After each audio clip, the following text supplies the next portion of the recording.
मैं अपने ख्वाब की ताबीर ढूंढने निकला था, जिस बेसरो समानी के साथ तुझे ढूंढने निकला था।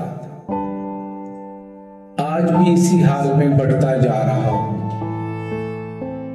तुझे पाने की जुस्तजू में ना हमवार रास्तों पे चलता जा रहा हूं।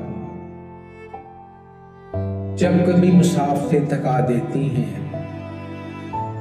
और पाँव जख्मा देती हैं, तो किसी घने शजर की छाँव में कुछ देर सस्ताने के लिए, अपने जख्मी पाँव फैलाने के लिए मैं बैठ जाता हूँ और आंखें मूंद लेता हूँ, तो लगता है तेरी आवाज़ ढलकर किसी कोयल की आवाज़ में मुझे जगा रही हो, जैसे अपनी तरफ बुला रही हो जैसे।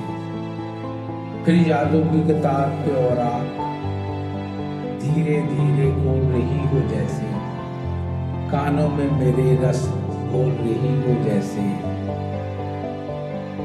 फिर से कोई टीस जगा देती है, हसीन मंजर उलझा देती है। तुझे सामने ना पाकर भी यकीन है, तू यहीं कहीं है, तू मेरे दिल के आसपास है। ये सोचकर फिर चलने लगता हूँ, मुझे अभी इसके पीछे खलाओं तक जाना है, कहकशाओं तक जाना है।